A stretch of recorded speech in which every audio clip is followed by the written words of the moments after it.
고린도전서 10장 31절과 예레미야 2장 13절 두 구절 말씀인데요.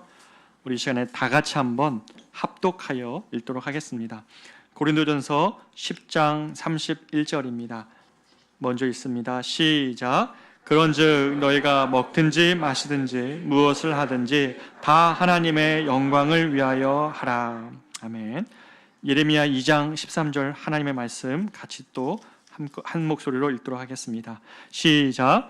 내 백성이 두 가지 악을 행하였나니 곧 그들이 생수의 근원되는 나를 버린 것과 스스로 웅덩이를 판 것인데 그것은 그 물을 가두지 못할 터진 웅덩이들이니라. 아멘. 자리에 앉겠습니다. 오늘 저는 제목을 이렇게 붙여봤습니다. 하나님은 나의 행복에 관심이 있으실까? 안 놀라시네요. 저는 이 부분이 늘 궁금했어요.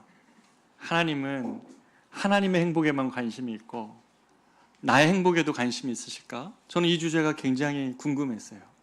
성도가 예수를 믿고 따라간다는 것이 이런 행복함 속에 따라가는 것인가? 아니면 맨날 눈물 골짜기 지나가면서 따라가는 것인가? 그렇게 따라가면 오래 못 갈 텐데, 만약에 우리가 성도가 예수 믿고 나서 고난만이 전부라면 제일 마지막에 믿고 싶었어요. 죽기 전에. 그러고 싶었어요. 만약에 그게 아니라면 성도가 모태신앙인 저 같은 사람들 어떤 의미로 이 세상을 살아갈 수 있을까? 저는 이게 늘 궁금했습니다. 어렸을 적부터 고린도전서 10장 31절 이 말씀 너무나 잘 들어보셨죠? 먹든지 마시든지 무엇을 하든지 하나님의 영광을 위해서 하라. 우리는 어떻게 하나님의 영광을 위해서 먹고 마시고 또 행할 수 있습니까? 아마도 여기 앉아 계신 분들 중에 많은 사람들이 바로 이 문제를 가지고 또 이 이야기를 들으면서 살아오셨을 겁니다. 기독교 신앙과 교리에 관한 가장 중요한 문답지라고 할 수 있는 그 웨스트민스터 소유리 문답에 보면 인간이 창조된 제일 되는 목적을 이렇게 제일 첫 번째 구절에서 이렇게 얘기합니다. 사람의 제일 되는 목적은 무엇입니까? 라고 할 때 그 답이 무엇이냐면 같이 한번 읽어볼까요? 시작.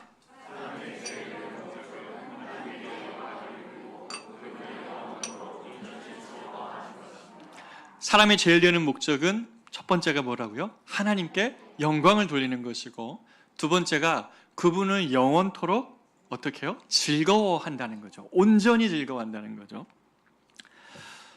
여기서 저희는 두 가지를 생각하게 됩니다. 만약 이것이 사람의 제일 되는 목적이라면 첫 번째, 하나님께 영광을 돌리는 건 도대체 뭔가? 여러분, 이게 설명을 여러분 많이 들어보셨어요? 하나님께 성도가 영광을 돌리는 건 뭐죠? 그리고 하나님을 영원토록 온전히 즐거워한다는 것인데, 이 두 가지 의미가 다 우리에게 생소하거나 자세히 설명이 안 돼 있습니다. 특별히 그 뒷부분, 인간의 제일 첫 번째 목적이 하나님을 영원토록 온전히 즐거워하는 것에 있다라는 이 부분만큼은 정말 신앙의 약간 색깔이 우울하거나 신앙의 약간 색깔이 눈물이 더 많으신 분들은 이게 잘 이해가 안 되실 거예요. 도대체 이게 무슨 말일까? 먼저 우리는 하나님께 영광을 돌리는 것에 대해서 생각해 볼 때, 하나님께 영광을 돌린다는 말들을 여러분 어디서 많이 들어보셨어요? 주로? 그렇죠. 일부 혹시 들으셨어요? 시상식에서 많이 듣죠. 영화배우가 대상을 탔습니다. 그리고 인터뷰를 했는데 모든 영광 하나님께 돌립니다. 또는 스포츠 스타가 MVP를 탔어요. 그리고 인터뷰를 했는데 하나님께 모든 영광을 돌립니다. 이런 이야기를 많이 들어보셨을 거예요. 맞죠? 그런 자리에서 하나님께 영광을 돌리는 건 맞는데, 그런데 여러분 한 가지만 더 생각해 보십시다. 하나님께 영광을 돌리는 것이 만약에 그런 내 인생의 성취나 성공이나 가장 탑 클래스에 오르거나 남들이 보기에 영광스러운 자리에서만 하나님께 영광을 돌릴 수 있는 것일까요? 그렇지 않다면 우리는 어떻게 됩니까? 우리의 대부분의 평범한 삶은 하나님과 영광과는 상관이 없는 삶입니까? 여러분이 오늘 본문은 여러분이 먹든지 마시든지 영광스럽게 하라고 했는데, 저기 탑클래스에 오른 성공한 사람들만 하나님께 영광을 돌리고 나의 일상은 아무것도 주님께 영광을 돌릴 게 없는 것처럼 살아가면 하나님이 어떻게 기쁠까요? 여러분의 삶의 자리를 어떻게 의미 있게 살아갈 수 있겠습니까? 하나님은 우리가 그런 영광스러운 자리에서만 영광이라고 표현하는 것에 대해서 하나님은 그렇게 동의하지 않으실 거예요. 그런 기독교는 승리주의적 기독교고 지위나 위치로 하나님의 영광을 드러낼 수 있다고 생각하는 그런 기독교죠. 굉장히 오염된 세상의 관점에 반영되어져 있는 모습입니다. 아니죠. 주님은 예수 그리스도께서 어디서 가장 영광스러우셨습니까? 네, 십자가의 자리에서 가장 영광스러우셨어요. 사람들은 그 십자가의 자리에 계신 예수님을 영광스럽다 생각하지 못했지만 뒤에 돌아갈수록 제자들이 예수님의 십자가의 의미를 알아보면 알아볼수록 그 예수의 십자가는 영광스러운 주님의 하나님의 아들이 달리신 그런 사랑의 표현의 자리였죠. 우리가 소요리 문답 1번을 다시 한번 자세히 읽어보면 사람의 제일된 목적은 하나님을 영화롭게 하며, 영광을 돌린다는 게 아니에요. 이 표현이 약간 영광을 받았는데 이 영광을 내가 이렇게 샥 돌리면 된다 이렇게 생각하는데 그게 아닙니다. glorify 가십니다. 하나님을 영화롭게 한다는 것이에요. 그리고 하나님을 영원토록 즐거워하는 것, 이 두 가지가 인간의 제일된 목적입니다. 그럼 먼저 하나님을 영화롭게 한다는 것은 무엇을 의미할까요? 첫 번째, 하나님을 영화롭게 한다는 것은 하나님은 우리에게 자신을 드러내시면서 하나님을 잘 모르는 우리에게, 또는 하나님에 대하여서 오해하고 있는 우리에게, 또는 하나님을 알지만 하나님을 향하여 등을 돌려 있는 우리에게 하나님이 어떠한 분이신지를 드러내시고 알려주시면서 하나님의 영광을 받으세요. 제가 어떤 말씀을 드리려고 하는데 그 대상되는 지체가 여기 앉아 있어서 잠깐 주저했는데, 제가 어저께 모슬림 자매와 결혼하는 형제의 주례를 하고 이 자매가 개종을 하겠다고 저랑 약속해줘서 이 지체를 주례를 하고 왔습니다. 오는 길에 문자를 하나 받았어요. 제가 신혼부부 다락방을 갔는데 우리 지체 중에 한 명이 아버님에 대한 기도 제목을 오랫동안 가지고 있었어요. 아버지가 이 가정에 계시지만 오랫동안 어떤 일이 잘 풀리지 않음으로 인해서 술에 의지하셨고, 또 때로는 도박에 또 의지하셨고, 그런 여러 가지 일로 인해서 고통하며 이 가정 안에 사실 아픔이 되었어요. 자매도 아빠에 대한 상처나 아픔이 있었던 자매였어요. 그런데 아버지가 이제 요양병원에 들어가시고 이제 파킨슨으로 인해서 움직일 수 없으시고 눈만 반응하실 수 있는 우리 아버님이셨는데, 자매에게 제가 얘기했어요. 아버님 면회 갈 때 제게 문자를 좀 달라, 내가 복음을 전하고 싶다, 그렇게 부탁을 드렸는데 마침 오고 있는 주례를 마치고 돌아오는 길에 문자를 받은 겁니다. 가슴이 두근두근 막 거리더라고요. 그래서 제가 갓길에 차를 세우고 잠깐 기도했어요. 주님, 다시 올 수 없는 기회라면 이 시간에 이 복음을 전할 때 주님 함께 해달라고. 근데 이 아버님에게, 귀에만 들리는 아버지에게 수화기를 가져다 드리고 저는 전화로 그렇게 복음을 처음부터 말씀을 드렸어요. 아버님이 살아오신 인생이 힘들었고, 또 그래서 다른 것에 의지하며 살았고, 그래서 자신의 인생 속에 아픔이나 고통이 너무 많아서 주변 가족들을 또 힘들게 했었던 시간이 있을지라도 이 시간 하나님이 아버님을 사랑하시니 그 인생 돌이킬 수 있다고, 그리고 지금 이제 그 인생을 새롭게 하시는 하나님의 은혜를 경험할 수 있다고 복음을 전했는데, 끝나고 나서 자매가 문자를 저한테 보내왔어요. 이 따님이 아버지가 펜에다가 종이에다가 아멘 쓰신 거예요. 아멘. 제가 이게 얼마나 위로가 되는지요. 한 인생에 하나님이 찾아가셔서 그 인생을 구원하시는 그 고백이 제가 어떤 것과 비교할 수 없는, 어제 참 몸이 피곤했었는데 정말 어떤 것과 비교할 수 없는 행복함을 저에게 주었습니다. 하나님은 사람에게 자신을 드러내기를 원하세요. 하나님은 피조물에게 자신을 숨기시는 하나님이 아니세요. 하나님은 성경 내내 보면 태초에 하나님이 천지를 창조하신 다음에 인간과 같이 계셨어요. 동산에 같이 거니셨고, 인간이 실패할 때마다 하나님은 말씀을 주셨고, 구름기둥과 불기둥으로 함께 하셨고, 자신의 아들을 주셨고, 아들의 영을 주시고, 우리와 함께 하시면서 우리에게 가까이 오시는 분이세요. 여러분 모세오경 공부하신 분들은 아시죠? 신명기에 보면 하나님의 구원을 너처럼 받은 사람이 어디 있느냐라고 하면서 너희가 기도할 때마다 너희가 가까이 하시고 너희와 같은 지혜 있는 백성이 어디 있냐 하시면서 하나님 말씀으로 우리에게 자신을 드러내시잖아요. 하나님, 우리가 하나님에 대한 오해를 풀게 하기 위해서 예수님을 이 땅에 보내셨잖아요. 예수님을 보내셔서 하나님이 어떠한 분이신지, 하나님이 어떻게 38년 된 베데스다의 연못가에 누운 여인 남자를 향하여서 하나님이 어떠한 사랑으로 그를 일으키시는지, 하나님이 어떠한 사랑으로 죽은 나사로를 살려내시는지, 하나님이 삭개오와 같은 사람들에게 조롱받던 이 한 사람을 어떻게 그 이름을 부르시면서 하나님의 자녀로 부르시는지 성경은 너무너무 계속 나타나잖아요. 하나님은 자신을 우리에게 드러내시기를 원하시는 하나님이십니다. 아담이 범죄하기 전에 하나님이 만드신 이 동산에서 아담은 가장 영광스러웠어요. 왜냐하면 하나님과 아담이 교제하고 같이 동산을 걸었습니다. 하나님을 친밀히 알았고 그것이 아담이 하나님의 형상을 따라 지음받은 가장 아름다운 모습이에요. 성도가 하나님 앞에서 가장 아름다운 모습은 이 하나님과 같이 거닐고 있는, 같이 보조 맞춰 걸어가고 있는 이 모습이에요. 그런데 언제 그 영광이 깨집니까? 인간이 죄를 범하고 하나님과 동행하는 것이 싫고 내 뜻대로 살아보겠다고 동산에서 하다가 동산에서 쫓겨나가는 다음에 어떤 일이 바로 벌어져요? 형이 동생을 죽입니다. 그리고 인간은 유한한 자원 가운데 서로 싸워가며 더 높은 성을, 누군가의 것을 뺏어가며 짓습니다. 그것이 계속되는 인간의 역사의 모습이었던 것이죠. 하나님은 이 영광을 잃어버린 사람들의 상황, 이 하나님을 잃어버린 상황들을 아파하십니다. 하나님은 성경의 이후의 모든 역사를 통해서 그래서 이 흑암 가운데 있는 모든 영혼들, 어떠한 종류의 흑암이든지 간에 그 가운데 처하는 사람들에게 자신을 나타내시면서 영광을 받으세요.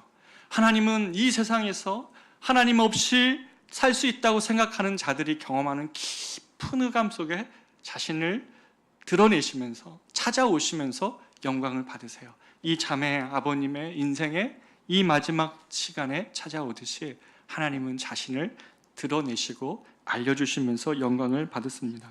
소망 없는 세상에 하나님이 영광 받으시기 위한 절정이 무엇입니까? 바로 예수님이 우리에게 오신 것이죠. 이 세상에서 자신의 사랑하는 아들 예수를 하나님이 보내신 바로 이 사건이야말로 하나님의 영광이었습니다.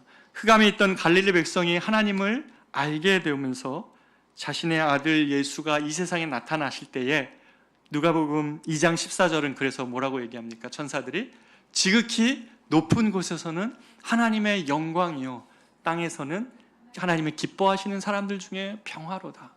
흑암 중에 거했던, 갈릴리의 그 흑암 중에 거했던 사람들 안에 예수님이 드러나고 나타나신 거예요. 그들 가운데 오시는 것이 하나님께 영광이 된다고 이야기를 하는 것이죠. 하나님께 영광 돌리는 삶, 그거는 하나님의 영광이 부족해서 무언가 우리가 열심히 해가지고 하나님을 영광스럽게 하는 것 아니에요. 영광이라는 그것은 우리가 달과 같은 존재 되는 겁니다. 달은 발광체가 아니잖아요. 스스로 빛을 내는 존재가 아니라 영광스러운 하나님이 우리 안에서 우리의 마음을 비추셔서 하나님의 그 빛이 없었으면 그냥 어둡고 만 내 마음이 그 하나님의 영광으로 인하여 빛날 때, 하나님 우리에게 그렇게 자신을 드러내어 주면서 우리의 어두움이 물러가고 하나님의 그 빛으로 우리의 영혼이 채워질 때, 그때가 영광스러운 거예요. 하나님이 우리에게 가장 인생의 성공을 통하여 영광스럽게 하라고 말한 적이 없으세요. 우리가 하나님으로 인하여 충만할 때, 내 안에 다가오시는 그 주님으로 인하여서 기뻐할 때, 그때가 하나님을 영광스럽게 하는 그런 시간이라는 것입니다. 바로 바울이 그랬죠. 하나님에 대한 오해, 하나님을 향한 그런 잘못된 생각 안에서 교회를 핍박하고 예수 믿는 자를 죽이며 다메섹 도상으로 그렇게 옳은 확신을 가지고 자기 딴에는 그것이 너무 중요한 확신이어서 인생을 다 걸어도 된다고 생각하면서 다메섹 도상을 가던 그 바울을 하나님이 바꾸셔서 밝은 빛으로 그에게 나타나시며 예수를 알려주시면서 그 예수 안에 그를 참된 길로 인도하시되 이방의 빛을 전하는 선교사로 그를 부르시죠. 그 이방인들에게 하나님의 빛이 비추어질 때 생각해 보십시오. 열방이, 하나님을 알지 못하는 열방이 하나님을 알고 하나님을 예배하는 자리로 돌아올 때에, 열방에 정말 하나님의 이름이 선포되어지면서 그들이 주님을 예배하는 자리로 돌아올 때에, 그때야말로 정말 얼마나 하나님의 영광 받으시는 때입니까? 저 북한에 2300만의 저 사람들이 하나님을 예배하는 사람들로, 저들에게 이 빛이 비춰져서 저들에게 하나님의 빛이 저들을 살려낼 때에, 그때야말로 하나님은 영광 받으시는 것이죠. 저는 마음의 소원이 하나 있습니다. 여러분에게 고백하기를, 저는 하나님께 항상 기도할 때에 한 가지 소원 중에 하나가, 저 북한에 여러분 뉴스에 보면 김일성 광장에 나오죠. 거기는 항상 미사일이 도열하고 행진하고 군 무기들이 왔다 갔다 합니다. 사람들은 그곳에서 맹목적인 충성의 고백들을 하죠. 그런데 여러분, 그 바로 옆에 보면 소년광장이라고 있는데, 거기가 바로 옛날에 평양 대붕이 있었던 장대원 교회 자리입니다. 저는 마음에 소원합니다. 저 땅이 하나님 앞에 돌아올 때에 저 무기와 군대가 행렬했던 저 곳에서 우리 이스라엘 민족이 포로 후기 이후에 돌아와서 하나님 앞에 학사 에스라가 하나님 말씀, 잃어버렸던 하나님 말씀을 다시 묵상하고 그것을 선포할 때 자신들이 얼마나 하나님을 떠나 살았는지를 알고 하나님 앞에 울며 회개했던 그 에스라 광장의 그 회개 같은 날들이 임할 것을 저는 믿고 기도하고 있습니다. 그리고 그날에는 분명히 하나님이 영광 받으시면서 그 찬양을 기쁘게 받으실 것입니다. 여호와를 기뻐하는 것이 너의 힘이니라 라고 외쳤던 학사 에스라의 그 놀라운 말씀이 저는 그날에 선포되어지기를 소망해요. 그리고 이건 욕심일지 모르지만 그때 그 자리에 저 있고 싶어요. 있고 싶습니다. 사랑하는 여러분, 정말 열방이 하나님께 돌아와 하나님을 알아갈 때 그 마음 가운데에 하나님의 여호와의 빛이 비춰져서 하나님의 존재를 깨닫게 될 때야말로 하나님이 영광 받으시는 것이죠. 자신의 형상으로 지음받은 피조물, 자신의 형상을 따라 지음받은 피조물이 하나님을 알지 못한 채 살아가는 삶이 하나님께는 고통이에요. 자신의 형상을 따라 지음받은 존재가 하나님 모른 채 방황하고 아파할 때 하나님께 그것도 동일한 고통이라는 것이에요. 그렇기 때문에 하나님은 언제나 자신을 드러내시며 한 영혼을 주님께로 부르실 때 영광을 받습니다. 그것이 하나님이 자신의 영광을 드러내시는 방식이에요. 얼마 전에 지난주였죠. 제가 참 존경했던 팀 켈러 목사님이 췌장암으로 소천하셨습니다. 이분은 맨하탄에서 유태인들에게 복음을 전했어요. 당신들이 따라갔던 최고의 가치, 맨하탄 월스트리트에서 가장 돈을 따랐던 그들에게 그 돈이 줄 수 있는 끝이 무엇인지를 그들에게 적나라하게 보여주면서 바로 예수께로 다시 돌아올 수 있도록 했던 그 목사님이신데, 그분이 했던 말 중에 이런 말씀이 있어요. 베리타스 포럼이라고 하버드에서 전 세계 종교학자들이 다 모여가지고 기독교만이 왜 당신들만이 구원이 있느냐고, 너무 편협한 거 아니냐고 막 코너에 몰리시다가 그분에게 5분 스피치할 기회가 있으셨어요. 당산에 딱 오르시자마자 이분이 이렇게 얘기하십니다.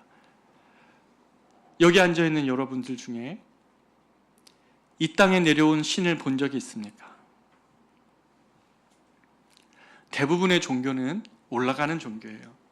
내가 돌을 닦아서 그 경지에 오르는 것이고, 내가 최선의 도덕을 행하여서 구원을 받을 수 있는 어느 지점에 올라가는 거예요. 그러나 기독교는 반대죠. 우리가 더듬어 하나님을 찾을 수 없으니까. 우리가 암중모색하면서 여기에 불을 껐다고 생각해 보십시오. 저 비상구가 없으면 여러분 여기서 나가실 수 있으실 것 같아요? 우리의 인생이라는 게 그런 거죠. 어떤 분이 그렇게 얘기하더라고요. 잠자리가 이런 공간에 딱 들어오면 출구를 못 찾는데요. 잠자리에게는 9만 개의 눈이 있다고 그래요. 그런데 단 한 개의 눈이 없어서, 출구를 찾을 수 있는 단 한 개의 눈이 없어서 그 많은 눈을 가지고 있어도 공간을 못 빠져나간다는 거예요. 인간이 똑같지 않습니까? 수많은 우리 인생에 많은 것을 가지고 있어도 하나님을 볼 수 있는 그 눈 하나가 없으면 구원받을 수가 없는 것처럼 하나님이 우리에게 먼저 찾아오셔서 이 땅에 내려오셔서 우리에게 자신이 누군지를 드러내시고 알려주세요. 그러므로 인하여서 우리들 영혼 안에 하나님이 계심으로 인해 우리는 하나님을 영화롭게 할 수 있다는 것이에요. 두 번째로는 하나님을 우리는 만족하고 기뻐할 때 하나님이 영광 받으십니다. 하나님에 대한 지식을 갖는 것뿐만 아니라 하나님을 즐거워하고 있는지 자신에게 한번 물어봐야 돼요. 여러분이 사업을 하든, 여러분이 공부를 하든, 직장을 나가든, 가정주부로 살든, 여러분이 어떤 일을 하든지 간에 심지어 은퇴를 하셨어도 마찬가지입니다. 여러분 하나님을 즐거워하고 있습니까? 하나님을 즐거워하지 않고 있는 나의 마음의 상태, 왜 그러세요? 어떤 일이 여러분의 마음을 하나님을 즐겁다고 말할 수 없게 만들었습니까? 저는 하나님을 즐거워할 때 우리는 하나님께 영광을 돌릴 수 있다고 믿어요. 이것은 부모 자식 관계에서 잘 드러나는데요. 만약에 제 딸아이가 저기서 저를 알아는 봤어요. 근데 알아봤는데 저를 모른 채 한다. 제가 부끄러워서. 그럼 여러분 어떨 것 같아요? 제 마음이. 얼마 전에 한 글을 읽었습니다. 대기업에 들어간 한 여자 자매의 글이었는데요. 이 자매가 이렇게 얘기해요. 자기 어머니는 아버지가 어렸을 때부터 일찍 돌아가셔서 시장에서 고사리, 미나리 이런 거 팔면서 그 어렵게 시장에서 장사해가지고 자기 뒷바라지를 해준 거예요. 평생 그렇게 자신의 엄마의 뒷바라지와 헌신을 통해서 자신은 학교를 갔고 대기업에 취업했습니다. 대기업에 취업해서 돌아오는 자취방에 갈 때 그래도 엄마 보겠다고 시장에 갔어요. 여전히 엄마는 좌판대에 앉아서 오늘도 미나리, 고사리를 팔고 계십니다. 그런데 어머니한테 그 한 봉투를 이만큼을 사가지고 가려고 하던 차에 저 옆에 회사 동료가 있는 거예요. 회사 동료가 자기를 본다는 사실을 안 이 자매가 그만 엄마가 부끄러워서 엄마에게 돈을 주면서 고맙습니다 하고 손님처럼 엄마의 자리를 떠난 거예요. 근데 엄마의 반응이 더 그래요. 딸이 부끄러워한다는 것을 알고 고맙습니다 하고 딸을 모른 채 하고 보내줬어요. 엄마의 마음이 계속 마음에 남는 거예요. 엄마를 부끄러워했던 나도 미안하지만 엄마가 내가 부끄러울 줄 알고 나를 그대로 놔두는 엄마의 마음이 너무나 느껴져가지고 이 자매가 집에 와가지고 펑펑 울면서 그 글을 썼던 게 제가 기억이 나요. 사랑하는 여러분, 여러분 혹시 하나님을 이렇게 믿고 있는 것 아닙니까? 여러분을 위하여서, 우리를 위하여서 십자가에서 모든 것 내어주신 그 주님이 세상 가운데는 부끄럽습니까? 세상 가운데서 여러분 사람들 앞에서 내가 예수 믿는다는 사실을 여러분 드러내지 못하고 혹시 살고 있지는 않아요? 제가 적어도 경험한 것은 이번에 저희가 교회가 옮길 때도 마찬가지 있어요. 저희가 교회가 옮겨지는 것이 그 건물에 들어가는 게 최초였기 때문에 걱정이 됐었어요. 우리가 교회라고 얘기하면 이분들이 안 주면 어떡하지? 어떻게 하지? 하면서 기도하고 있었는데 놀라운 것은 우리가 교회임을 드러냈을 때에 그것을 결정할 수 있었던 가장 탑 리더가 신앙인이었어요. 그렇기 때문에 이 모든 문제들에 대하여서 오케이 해주고 허락해 주었던 것. 우리가 저 예술의 전당 얻을 때도 현장 관리자들은 안 된다고 했지만 가장 팀장이었던 그분이 괜찮겠다고 예술의 전당 주차장을 저희들에게 같이 나눌 수 있겠다고 그렇게 결정해 주었어요. 여러분이 예수의 사람들로 예수님을 믿는다는 것을 두려워하거나 부끄러워하지 마십시오. 무엇보다도 우리가 하나님을 기뻐할 때에, 우리가 하나님을 즐거워하고 있을 때에 하나님이 영광 받으세요.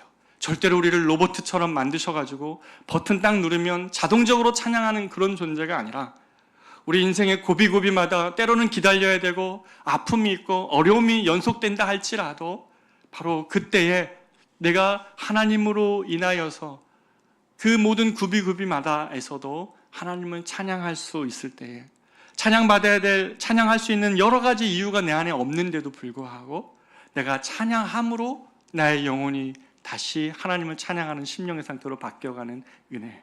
바로 이것이, 바로 그것이 하나님을 영광스럽게 한다는 것이죠.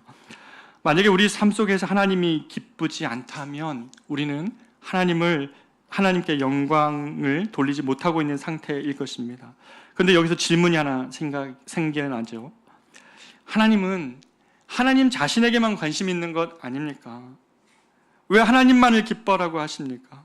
하나님은 내가 행복하게 여기는 문제에 대해서도 하나님은 관심이 있는 것입니까?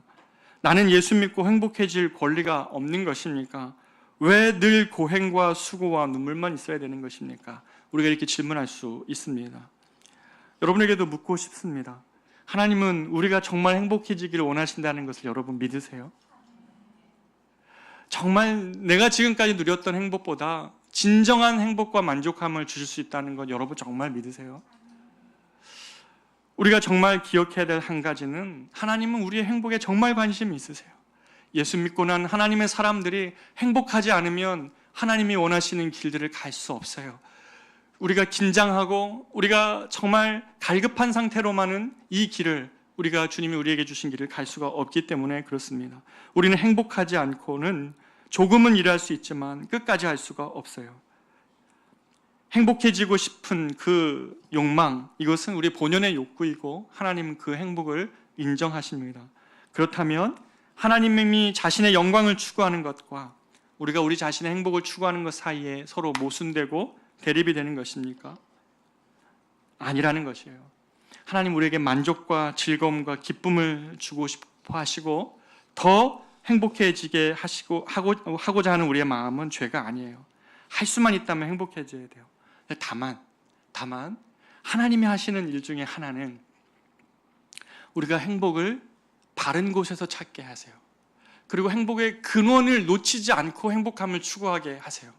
만약에 이 근원이 무너진 상태에서 추구했던 모든 것들은 처음에는 행복한 것처럼 보이지나 나중에는 그것이 우리를 목마르게 하는 이유가 되는 것임을 알기 때문에 주님은 예수를 믿은 사람들이 진정한 행복함과 만족함을 얻게 하시기를 원하세요. 예레미야 2장 13절 말씀을 우리가 한번 읽어보겠습니다. 시작. 내 백성이 두 가지 악을 행하였나니 곧 그들이 생수의 근원되는 나를 버린 것과 스스로 웅덩이를 판 것인데 그것은 그 물을 가두지 못할 터진 웅덩이들이니라. 하나님의 백성들이 두 가지 악을 행했는데 하나는 그들이 생수의 근원 되신 하나님을 버린 것과 그 하나님을 버리니까 어떻게 돼요? 생수가 없으니까 뭔가 웅덩이를 스스로 만드는 겁니다. 그리고 그 웅덩이에 뭔가를 계속 채워 넣는데 문제는 뭡니까? 그 웅덩이가 터진 웅덩이에요. 아무리 채워도 채워지지가 않고 아무리 그곳에 쏟아 넣어도 남는 것이 없는 그러한 웅덩이들을 파고 산다는 것이에요. 사랑하는 여러분, 저는 돈이 필요 없다고 말하고 싶지 않습니다. 여러분이 공부해야 되고 여러분이 사회적으로 어떤 지위에 올라가야 되는 것들, 하나님의 백성들이 그러한 자리에서 선한 영향력 미쳐야 되는 것 저는 다 인정해요. 그런데 한 가지, 만약에 우리의 참된 고백에 있어서 하나님이 나의 생수의 근원이시다, 하나님이 그런 외부적으로 나의 영혼을 채우는 것이 아니라 외부의 자극이 아닌 내 안에서 터져나오는 샘물로서의 주님을 경험하지 못한 채 다른 것들로 해서 행복을 추구하기 시작하면 그것은 터진 웅덩이라는 것이에요. 바다에 아무리 물이 많은들 여러분이 갈증나서 바다에 물 한 모금 드셔보십시오. 어떤 일이 벌어집니까? 더 갈증나잖아요. 운동하고 나서 여러분이 물이 아니라 탄산수를 마셔보십시오. 더 갈증이 납니다. 하나님은 우리에게, 저와 여러분에게 정말 생수의 근원 되신 그 주님을 우리 안에서부터 경험하게 하기를 원하세요. 그럴 때에 우리가 진짜 행복함이 무엇인지를 알고 살아갈 수 있는 존재가 되기 때문에 그래요.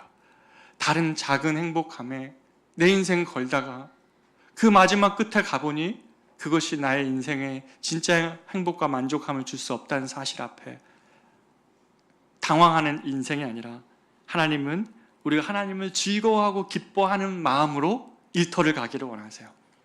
하나님이 정말 행복하고 하나님 안에서 만족된 심령을 가지고 공부하기를 원하세요. 그런 마음으로 여러분의 가정의 하루를 시작하기를 원하시는 것이에요. 그럴 때 삶이 질서를 잡아요. 하나님으로부터 시작되어지는 내 영혼의 충만함이 어제는 그것 없어서 지나가다 내가 걸린 작은 돌뿌리조차 이겨내지 못하는 내 마음 안에 커다란 벽이 내 앞에 있어도 내가 주님과 함께 이 담을 넘나이다 라고 고백할 수 있는 마음의 힘을 주시는 것이에요. 사랑하는 여러분, 여러분의 갈급함을 어디서 채울 수 있습니까? 여러분, 이 은혜를 한번 경험해보고 싶지 않으세요? 내가 주님으로 인하여서, 주님, 터진 웅덩이에 내가 채우는 인생이었습니다.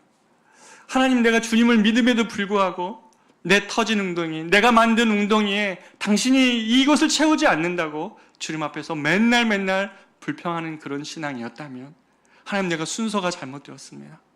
생수의 근원 되신 주님으로 인하여서 내 영혼을 채우려 하지 않고, 내가 만든 웅덩이에 주님이 담기지 않는다고, 주님이 그 웅덩이를 채우지 않으신다고 맨날 주님 앞에 불평했던 나, 주님, 순서가 잘못되었습니다.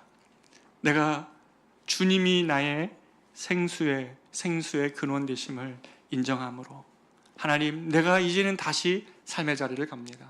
내가 다시 나의 인생을 다시 거기에 세웁니다 라고 할 때에 여러분, 비로소 삶의 기쁨과 만족함이 생겨날 거예요. 하나님이 여러분 안에 기쁨이 될 거예요. 내가 하나님을 즐거워할 수 있게 되는 것이에요.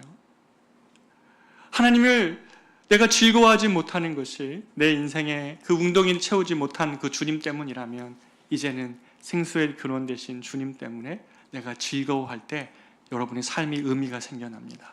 그리고 질서를 잡기 시작합니다. 아무리 열심히 해도 질서 잡히지 않는 나의 가정, 아무리 열심히 해도 질서 잡히지 않는 나의 인생에 하나님으로 인하여서 질서가 생기고 힘이 생기고 능력이 생겨날 것입니다. 미국이 나온 가장 위대한 신학자였던 조나단 에드워즈 목사님이 그래서 이 예레미야 2장 13절을 이렇게 해석하셨습니다. 우리가 하나님을 기뻐하고 즐거워할 때 하나님은 가장 영광 받으신다. 그런데 우리의 죄는 터진 웅덩이에서 기쁨을 찾으려고 하는 것이다. 기독교는 터진 웅덩이에 물을 대는 것이 아니라 생수의 근원 되신 하나님을 마시는 것이다. 터진 웅덩이 계속 물대는 것이 기독교가 아니라는 것이에요. 여러분 영혼 안에 생수의 근원 되신 주님을 주고자 주님은 우리를 구원하신 것입니다. 이 은혜가 여러분의 삶을 바꿔요. 어제까지 여러분이 왜 이렇게 힘들어했는지, 왜 주님께 여러분의 마음이 토라져 있는지, 어디서 내가 주님을 기뻐하는 것을 잃어버렸는지 곰곰이 한번 보세요. 혹시 터진 웅덩이 때문에 그랬던 것 아닙니까? 거기에 쏟고 쏟았는데 되지 않는 것 때문에 그랬던 것 아닙니까? 다시 시작하십시오. 생수의 근원 되신 주님이 여러분의 목마름을 해결할 수 있습니다. 이것이 여러분을 이 세상에서 하나님이 구원하신 목적입니다. 그 기쁨을 가지고 그 세상과 비교하는 행복이 아니라 주님으로 인한 행복 때문에 여러분이 세상에서 나고자 되라는 의미 아닙니다. 그런 만족과 행복함을 누린 자들이 더 열심히 삽니다. 더 모험하며 살고 더 기쁘게 세상을 살아갈 수 있습니다. 이것이 하나님이 돌려주고 싶은 행복입니다. 터진 웅덩이 같은 행복, 세상에 그것들로 만족하며 살지 말고 진짜 행복한 생명의 근원 대신, 생수의 근원 대신 주님과 함께 그 삶을 다시 시작하라고 주님 우리를 불러주신 것입니다. 하나님은 우리가 정말 행복하기를 원합니다. 그래서 주님 앞에서 이 행복이 있다는 사실을 우리가 기억하고 그 주님을 선포하며 나아가기를 원합니다. 하나님은 우리가 예수 믿을 때 행복해지는 것을 포기하지 말라 하시면서 샘플을 주시죠. 바울이 매 맞으면서도 바울은 빌립보 감옥에서 행복하게 노래합니다. 매 맞는 건 자체가 아픔이었죠. 그러나 그가 주님 편에 살아가는 그 삶이 행복했어요.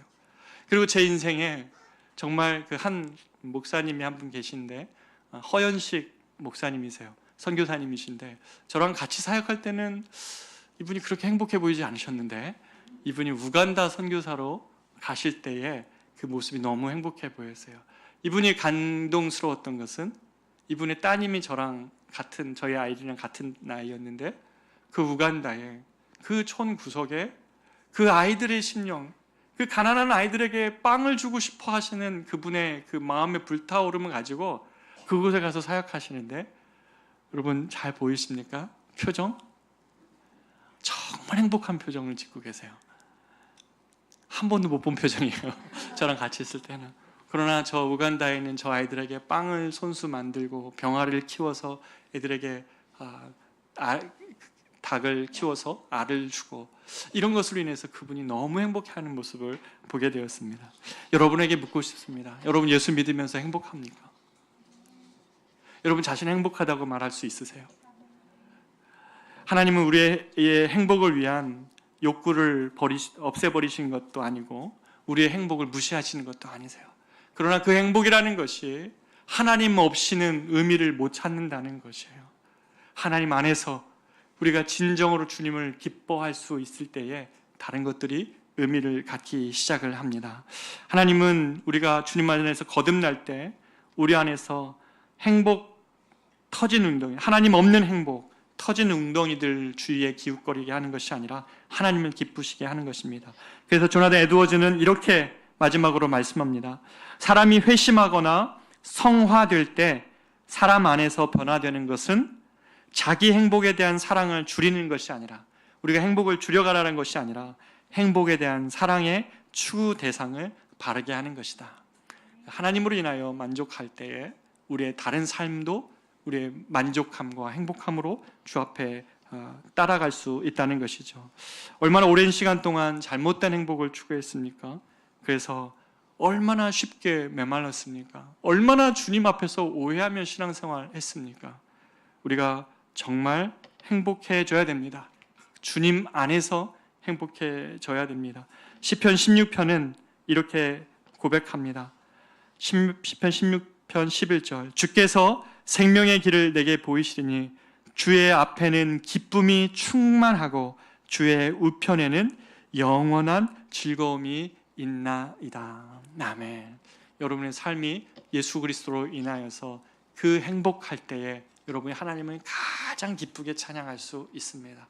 그것은 세상이 말하는 그 터진 웅덩이에 채우는 행복함이 아니라 생수 되신 주님으로 인하여 충만해질 때에 여러분이 그렇게 갈급해했던 그것, 여러분이 그렇게 추구하려고 했지만 가둬두고 싶었지만 다 빠져나가는 그것, 그 자리에서도 내 삶이 의미를 갖고 다시 주저하지 않고 시작할 수 있는 용기를 주님이 주실 것입니다.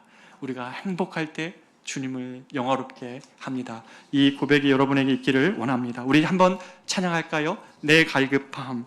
우리 이 찬양으로 주님께 나아가기를 원합니다.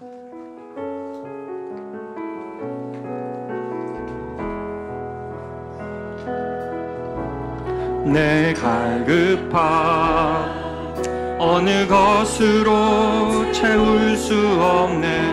내 갈급함 상한 나의 심령에 내 갈급함 부르짖는 소리 들으소서. 내 갈급함 주의 음성 들리네. 다시 한번 고백합니다. 내 갈급함 내 갈급함 어느 것으로 채울 수 없네. 내 갈급함 상한 나의 심령에 내 갈급함 부르짖는 소리 들으소서. 내 갈급함 주의 음성 들리네. 내게로 오라. 내게로 나오라. 영원히 영원히 목마름 전혀 없으리.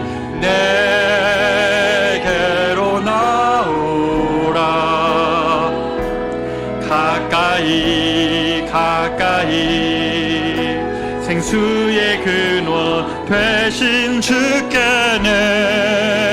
내게로 나오라. 영원히 영원히 목마름 전혀 없으리. 목마름 전혀 없으리. 내게로 나오라. 가까이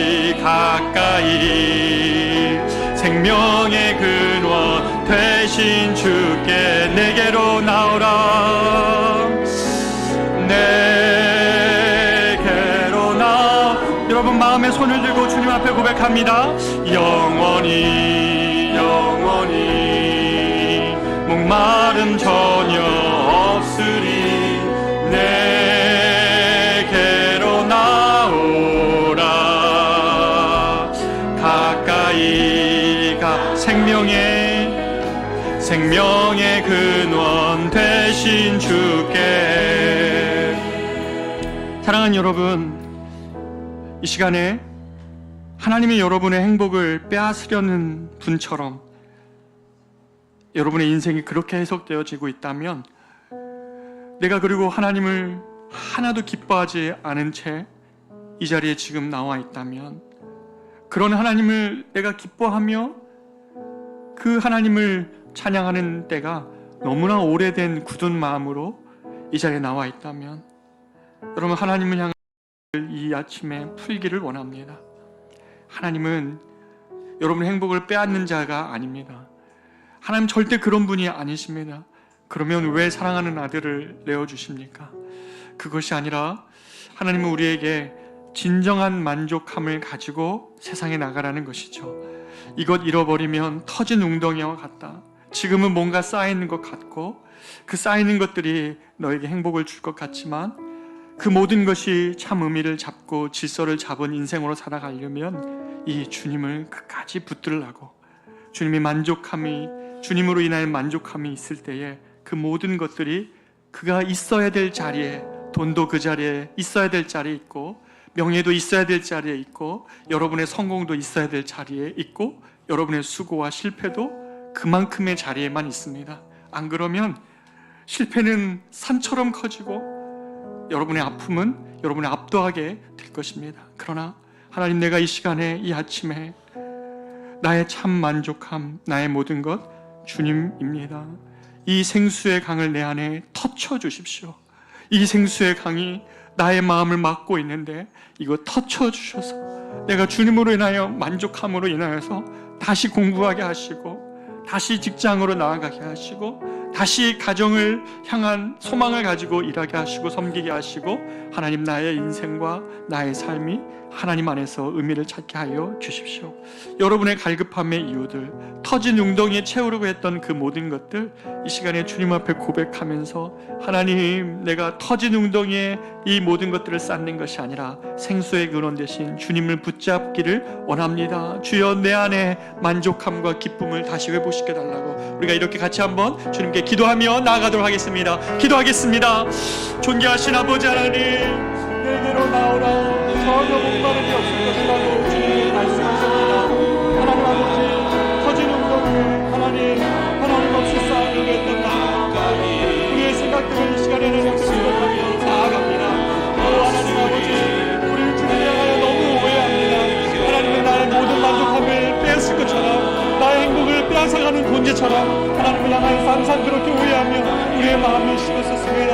그러나 하나님 아버지, 주님은 이것을 빼앗아가는 분이 아니라, 하나님 아버지, 우리가 안에서 하나님 그 행복이 하나님 제자를 잡고 우리의 아픔도 슬픔도 제자를 잡게 하기 위한 것은 아버지 하나님, 우리가 주님으로 인하여서 만족하며 주님을 기뻐하며 주님을 즐거워하며, 우리 하나님 어떠한 상황이든 간에 하나님 자신을 알려주시며 하나님이 어떠한 분이신지를 우리에게 드러내시고자 하시는 하나님의 그 선하심을 아버지 하나님 우리가 경험하기를 원합니다. 하나님, 위장된 도장처럼 아버지 하나님 들어올 때는 하나님 그것이 하나님 어떠시다고 보이지만, 하나님 위장된 축복처럼 하나님 우리 가운데 다가오셔서 사랑하는 우리 성도들의 하나님을 향하여 따라올 때 아버지, 저들이 하나님에게 하나님 정말 하나님 인생의 가장 성공해야만 마치 하나님을 영광스럽게 할 수 있는 것이고, 대부분의 우리의 먹고 마시는 것은 아무런 의미를 찾지 못하는 것 같은 우리의 삶 속에서 하나님, 작은 물 하나를 마셔도 하나님을 기뻐하게 하소서. 하나님, 작은 음식을 먹어도 하나님, 내가 주님을 기뻐하게 하여 주소서. 아버지 하나님, 우리 삶에 하나님 모든 하나님 시간과 삶들이 하나님 기쁨이 되어지는 우리 성도들이 되게 하여 주셔서 주님을 기뻐하는 심령으로 사랑하는 우리 커뮤니티 성도들을 바꾸어 주시옵소서. 헛된 하나님, 터진 하나님 웅덩이에 다른 행복과 만족함을 채우다가 그것이 하나님 채워지지 않는 갈증과 하나님 그런 갈증으로 하나님 옆에 서 있다면, 오 하나님 아버지, 우리의 심령이 달과 같아서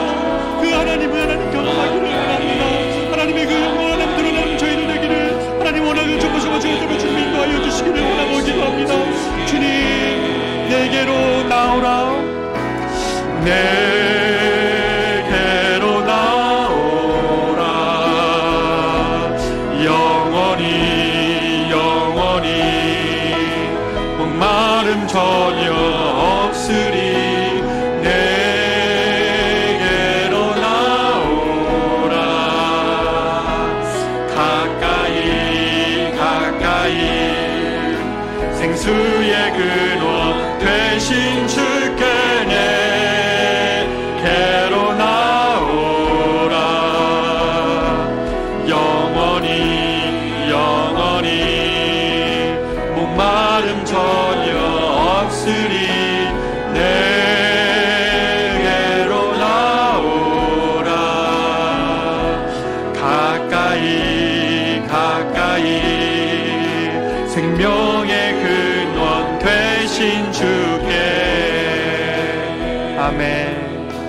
우리 시간 다 같이 자리에서 일어나셔서 당신은 영광의 왕, 당신은 평강의 왕, 이 하나님의 영광이 세상 가운데에 하나씩 하나씩 새겨지는 그날을 꿈꾸며 우리가 이 시간에 같이 한번 이 찬양으로 주님께 영광 돌리도록 하겠습니다.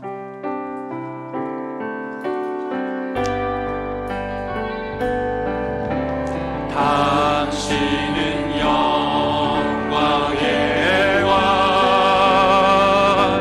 당신은 평강의 왕,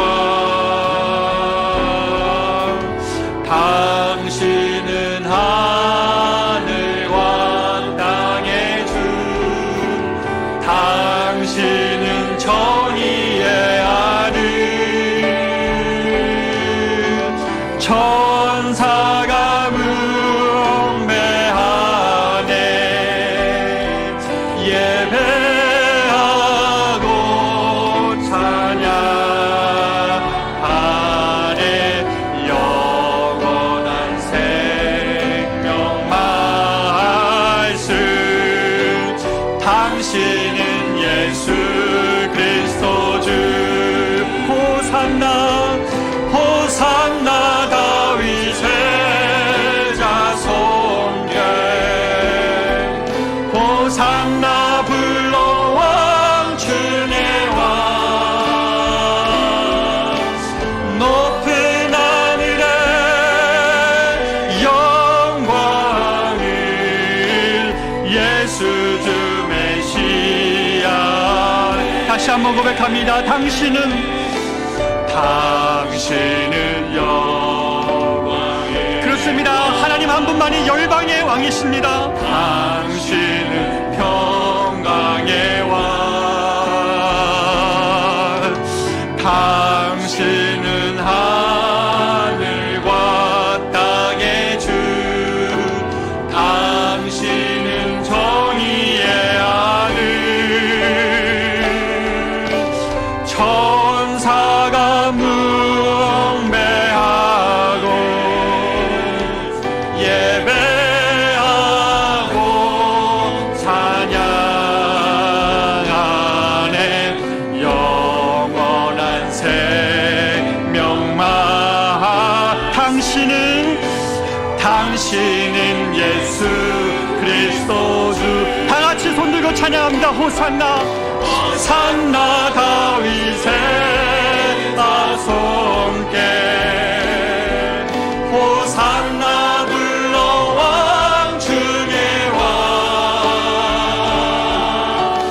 높은 하늘에 영광을 예수 주 메시아네. 호산나 다윗의 호산나 다윗의 자손께. 호산나 불러 왕중의 왕. 높은 하늘에 영광을 예수 주 메시아.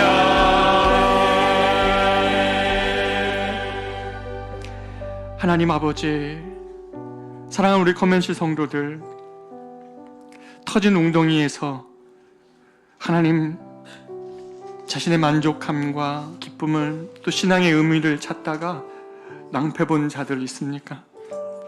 하나님은 그것들을 뺏어가는 분이 아니라 하나님을 영화롭게 하고 또 하나님의 영광스러운 마음을 회복하지 않은 채 그 터진 웅덩이에 기웃거리다가 세상으로 빠지는 것을 주님은 늘 염려하십니다. 하나님을 향한 심각한 오해 속에 있다면 하나님 이 아침에 우리가 다시 한번 주님으로 인한 만족함을 회복하기를 원합니다. 그것이 시작임을 알고 내 마음에 주님을 향하여 등 돌리고 있었고 무너졌던 것들 다시 회복하게 하여 주시옵소서. 하나님만이 우리의 영광의 이유이시고 우리는 하나님 해가 아니어서 스스로 빛을 내지 못하지만 우리에게 주님이 그 빛을 비춰주시면 우리가 하나님 어두웠던 우리의 존재도 당신의 빛으로 당신의 생명으로 일어날 것임을 믿습니다. 그 은혜 우리 가운데 다시 한번 회복하게 하여 주셔서 당신은 영광의 왕이요 당신은 평강의 왕이요 하늘 높임을 받으실 한 분 하나님이시라는 것을 사랑하는 우리 모든 성도들 고백하며 이전을 나가게 하여 주시옵소서. 그렇게 하실 주님을 의지하고 이제는 우리 구주 예수 그리스도의 은혜와 하나님의 말로 다 할 수 없는 사랑하심과 성령님의 인도 보호 교통 충만하심이 이제는 주님을 나의 영광으로 삼고 하나님으로 인하여서 하나님 만족할 때에 비로소 나의 삶의 자리들이 의미를 갖는다는 것을 믿고 하나님 앞에 나아가는 하나님 사랑하는 우리 모든 커맨시 성도들 저들이 나아가는 저 세상을 향한 발걸음 위에 이제로부터 영원토록 함께 있을지어다. 아멘.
환난 시험 당할 때에 주